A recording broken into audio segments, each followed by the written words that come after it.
Harambe Twende, which does mean let's go. Alrighty friends, welcome to the Kilimanjaro Safari Tour. We're going to be heading out on the Harambe Wildlife Reserve, and my name is Kel. I'm going to be your safari guide. So I hope everyone's ready for a good time. We do need to go over some safety rules before we head out there on the reserve though, so I will just remind everyone, please stay seated for me at all times. There will be no need to stand at any point when we stop to see some of the animals. We won't be able to stop for every single animal, but I will do my best to get us a good view. Hold on to all loose items for if anything does fall off the truck. It can be a little difficult to get it, and just keep all hands, arms, feet, and legs inside the vehicle, for many of these animals do roam pretty freely. Now we are going to be starting with the Little Aturi Forest this morning, and the Little Aturi Forest is usually home to some camouflage shy and timid creatures. So we'll do our best to spot them since they do hide really well, and I'll point them out as best as I can. If I do miss anything while we're out here on safari, don't be too discouraged to point it out. I do tend to pay close attention to the road to make sure we do not crash. If you look out there on the right, you might see over by the bush a primarily brown-bodied animal, kind of with some white on its face. They do have striped legs you can start to see on its hind side. That is an okapi. Now, okapi are often mistaken as relatives of the zebra because of their stripes. However, they're actually relatives of the giraffe. And we know this for certain because of the shape of their heads, which is very similar. They also have a prehensile tongue. Prehensile meaning it acts like a finger, allowing them to grasp their food quite easily. Now that one is a female okapi, and I can say that with certainty because of the lack of ossicombs. Ossicombs are furry-like horns on the top of their heads that typically exist on all giraffe, male and female, but only on male okapi. Just another thing to show us that they are relative, cousins in fact. But if you look out there on the left, over by the far back wall here as we go around this watering area, you'll see a large black rhino. Now black rhinos are pretty territorial, actually loving to keep to themselves, so we do keep them on their own, pretty solitary. You can see those beautiful horns and those ears.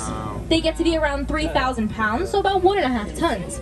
But they also have a prehensile appendage. Their upper lip is prehensile, allowing them to grasp their food. It's pointed down, in fact, so they can do so quite easily. But over here on the right, we have a couple different antelope species. Over on the top with that orange and brown coloring are bongos, and bongos are known as ghosts of the forests, for they hide very well. But if you see the tan creature just in front of those bongos, that's going to be a greater kudu. Some of the taller the antelope, reaching 54 inches at the shoulder. Now that is a female greater kudu, and I can say that just because of the lack of antlers. But as far as the bongo are concerned, all bongos have like horns or antlers, and they're actually allowed to lean back, which allow them to get through the bushes without getting all tangled up. That one was kind of going into the bush at the same time as we were passing it, so it might have been a little difficult to see. Hopefully the rest of the animals we'll get to see here on safari won't be such good hiders. But we're going to be heading on over to the Safi River, and the Safi River is going to be home to some more aquatic animals. So hopefully we'll get to see them pretty easily. Sometimes one side of the river is more difficult than the other, but we'll still do our best. If you look to the far right, you might see a hippo. It makes it a little bit easier for everyone, so hopefully we'll have good luck over on that end. Keeping our fingers crossed. Now I do see lots of birds, and those big white birds in the center islands there are native to our home Africa. They're known as pink-backed pelicans, and they get their color from the color they get their name from the color they achieve during mating season. It is a pretty light-colored pink though, and they're one of 8 known species of pelican on the planet. If you didn't get too good of a view of the hippo at the beginning, I do apologize. Sorry, it wasn't the best area to point it out. But if you do head out of here and check the Gorilla Falls Exploration Trail after this attraction, they have the underwater area for view there as well.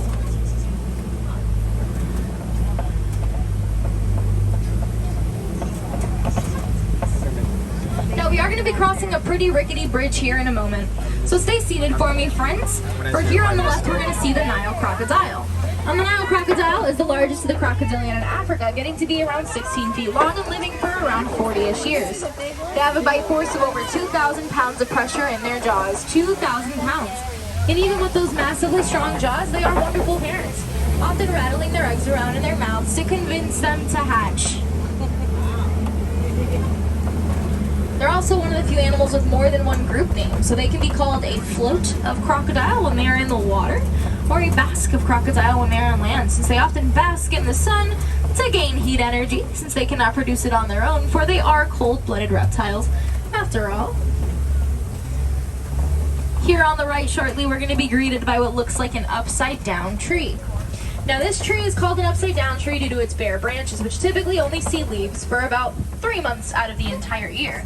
However, its name is actually the baobab tree, native to the plains of Africa, and an essential part of animal life and their survival. So hopefully we'll get to talk about it a little bit as we continue on along on our safari journey, for we are entering the African savanna. Now the African savanna is the largest part of our reserve and home to some of our most recognizable animals. You might know who these animals are even without needing to use that spotting guide. So hopefully we'll see as many of them as possible. And again, many of these animals do free roam quite easily. So just make sure to keep those hands, arms, feet, and legs inside the vehicle for us and remain seated. And we'll do our best to get as good of a view as possible as we can out here on the savanna. Now the savanna is one of the more balanced ecosystems in which many of the animals do participate in keeping their home nice and beautiful and healthy. We do have some really tall animals out here that are responsible for trimming the trees, whereas some smaller hoofstock will graze on the grasses to keep them nice and short. Now if you look out here on the right when we first come down the hill, you'll see some small antelope lying out there in the distance in the shade past the trees. Now those are going to be springbok. Springbok are known for springing 6 to 8 feet directly in the air from a standing position. But they're also one of the faster land animals, reaching speeds of 50 miles per hour as they run, though they are the smaller antelope we have here on the reserve. So even though they're quite small, they're very agile creatures and move pretty quickly. They're also known to leap 13 feet ahead of themselves while running, and that's an action we like to call pronking. But if you look out here on the right, you'll see not only a bunch of giraffe, which we do have quite a few here on the reserve. These are going to be the Maasai giraffe, where they have messy, jagged spots, which is the only correction I'll make to the spotting guide, just because the reticulated are on a different part of the reserve, visible from the Animal Kingdom Lodge. But out there in the center of all those giraffe, you'll see a herd of wildebeest. And wildebeest are one of the most densely populated animals on the planet. 1.5 million wildebeest will gather yearly to travel 5,000 miles across Africa in what is called the Great Migration. They're one of those animals that are known to stampede. And we do have a mix of white-bearded and blue-bearded wildebeest. In fact, some of the villagers call them the Nunu, GNU, GNU, for that is a sound they're most commonly known to make.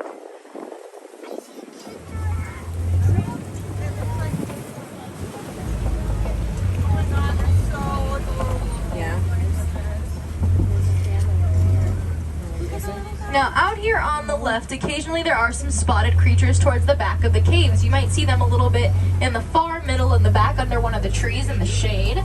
So let's see once we get past one of these rocks if you guys get a better view. Those spotted creatures out there with a little bit of white on their tails and their legs are known as African wild dogs, or painted dogs, due to their unique spots and markings.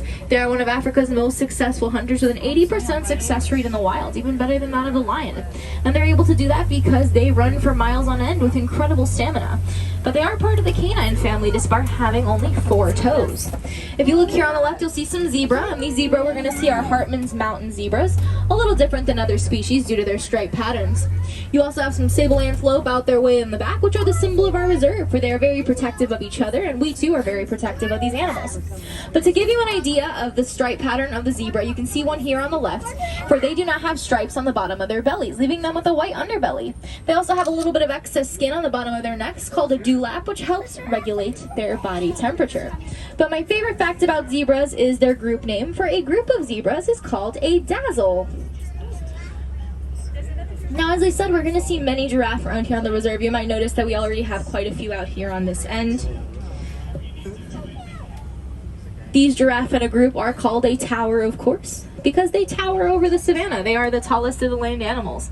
In fact, when they're born, they're already 5 to 6 feet tall and can walk just minutes after birth, which is wonderful for them because their mothers wouldn't be able to carry them very far. Once they're fully grown, they can reach heights of 16 to 20 feet tall.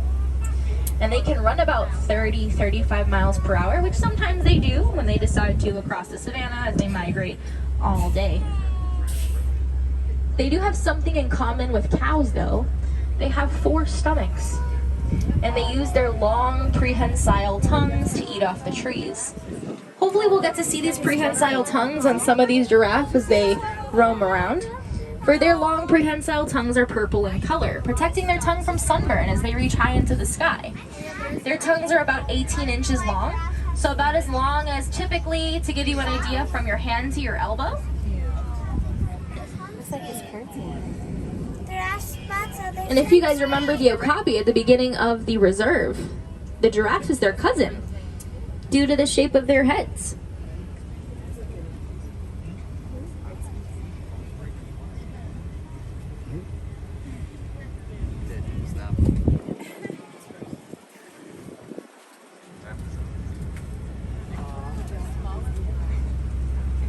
Now, if you're wondering why we're hanging out, it's because one of our giraffes seems to have been a little too close to the road, a little further ahead, which is why we're hanging out until they move along.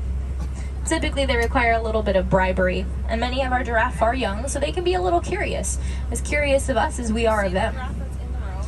So hopefully, as we continue on ahead, we'll get to see the rest of our tower, for you'll see they vary in shape and size. We have a few young ones, a lot of older ones. Some young ones are much taller than other young ones just because we have had a few new ones in the last few months as well.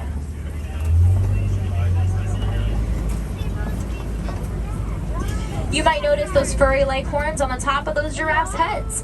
Those are the ossicombs I mentioned with the okapi at the beginning as well. All giraffes have those furry-like ossicombs, and when they're first born, their ossicombs are actually made of cartilage. As they grow, their ossicombs will turn into bone and fuse with their skulls to become one large bone in their body. You can see this one on the right a little bit using its long prehensile tongue to eat off one of those trees.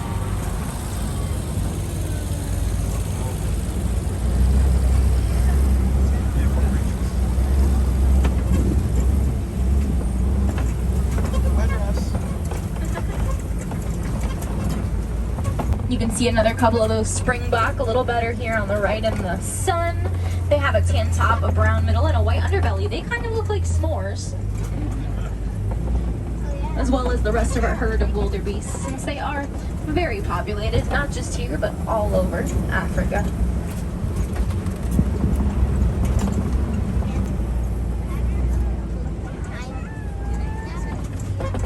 Now as we come around the corner here, if you look out in between this island of palm trees out there in the grasses, you'll see some large horns rubbing along one of the palm trees. Now those are Ankoli cattle, and Ankoli cattle do have some massive horns, sometimes spanning about 4 to 5 feet in between.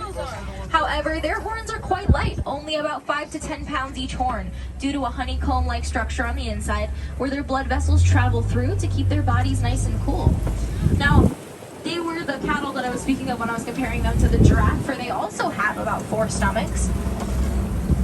Except for these are a domesticated species on here on our reserve, so hopefully we'll find the other that we do have here as well. They were once called the Watusi cattle by the Watusi tribe, since they were the first to domesticate them.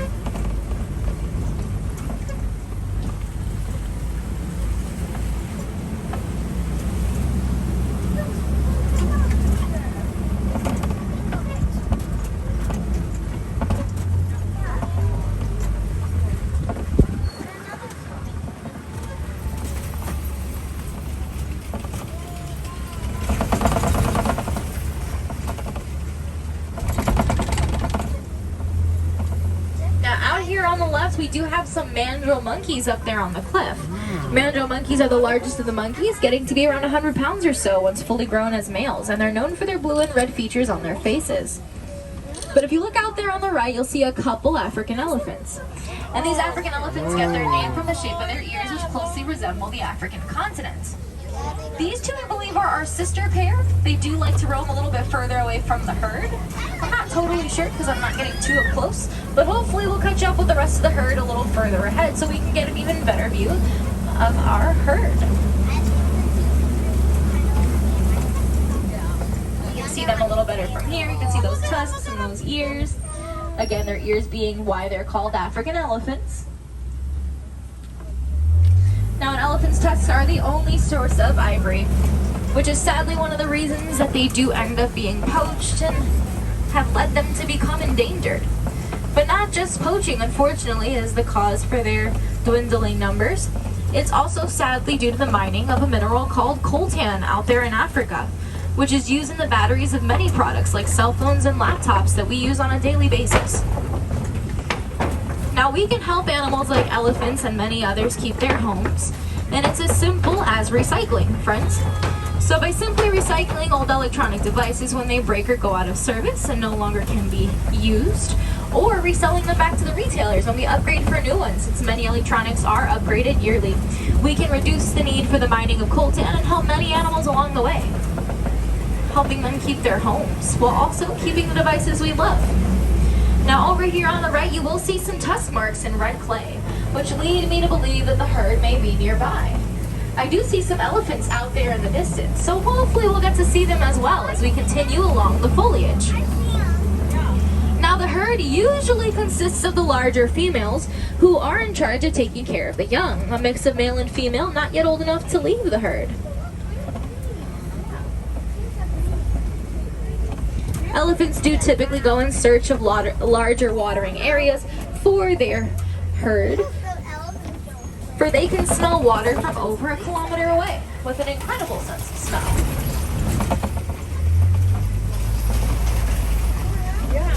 Now hopefully we'll get to see a couple of these elephants a little better from over on this end. It seems that they're reaching their trunks up to the sky to eat. They're fighting. They're fighting. They're getting mad. Now they do often flap their ears back and forth, almost like natural fans to keep themselves cool. And you might notice sometimes they toss mud or hay on their backs, and that's how they create a form of natural sunscreen for themselves, for they too need protection from harmful UV rays for their delicate skin. Now an elephant's trunk can hold about 5 gallons of water or so, and typically they drink from the watering areas until they dry out during drought over in Africa. And in that time, their source are those baobab trees, like this one here on the left. For it can take 1,000 years for that baobab tree to grow a trunk that size. And their trunks are hollow, holding 30,000 gallons of water for the animals during the dry seasons. But coming up here on the left, we do have a flamboyance. A flamboyance is the group name for flamingo. And these flamingo here are the greater flamingo, the largest of the flamingo species and the lightest in pink color. Now they typically get their color from their diet, which consists of brine shrimp. And those brine shrimp contain beta-carotene, which provides them their pink hue. So they will typically eat almost all day, swimming and with their heads completely submerged in the water as they filter feed.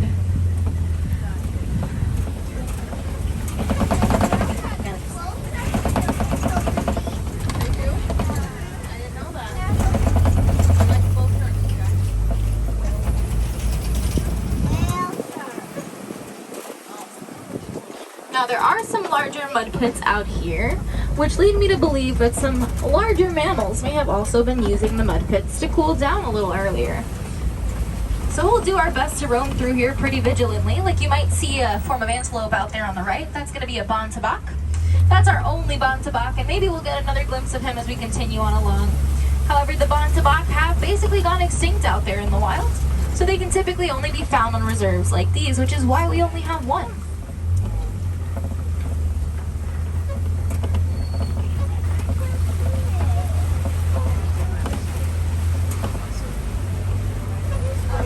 Now over here on the left, you're going to see a cheetah. And the cheetahs are the fastest of the land animals, reaching speeds of around 60 miles per hour in simply 3 seconds. And they're able to do that because their claws do not retract, giving them the most traction as they run, unlike house cats where their claws go in and out as they please. Now, cheetahs do slow down almost as quickly as they sped up in the first place, for they do get very tired along the way. A couple more out there in the back corner here as we exit this part.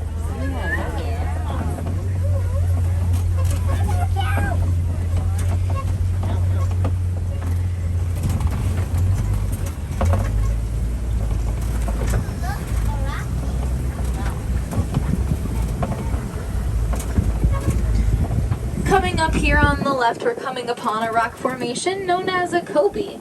And the copy serves as a vantage point for many animals on the savanna, allowing them to see far and wide what their surroundings may have in store for them.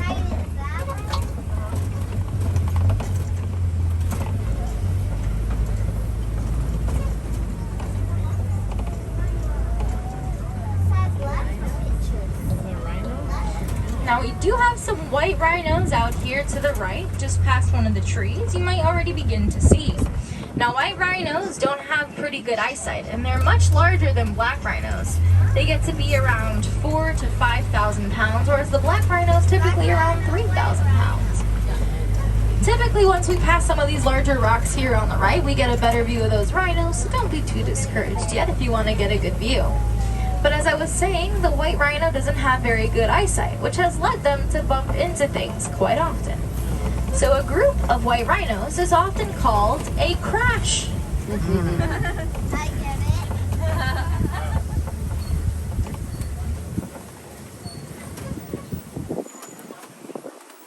Out here on the left, if you look past one of the trees out there in the center, you might see some tusks in the ground. Those are wart hogs. They tend to blend in with the rocks. The largest of the burrowing animals in Africa. But out here on the right again, you'll see those rhinos. You can see them flicking their ears back and forth, which is how they tend to get an idea of their surroundings, relying on their hearing. We also have some ostrich out there, the largest of the birds, as well as some water buck, another form of antelope, way out there on the left side there on the right.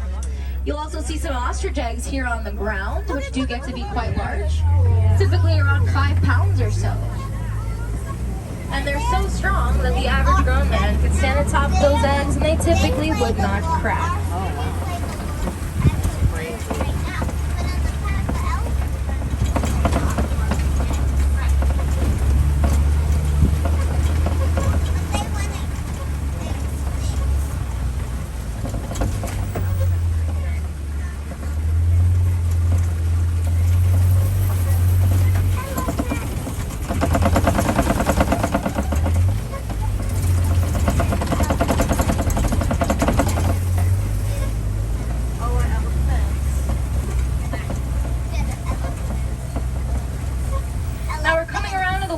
Post, and the warden is responsible for residing on the reserve and promoting conservation projects. Here on the left, we have some Nigerian dwarf goats as part of that conservation. Since their small stature, as their name suggests, is only about 3 feet tall, leaving them to be easily domesticated, requiring very little space, leaving some more room for some larger wild animals, and providing products such as milk for the villagers, which can deter them from hunting larger game as it is high in nutritional value, and they can use it to create goat cheese. Those little goats, though, despite their small size, do occasionally engage in some rough play, which can actually be a sign of maturity in their herd.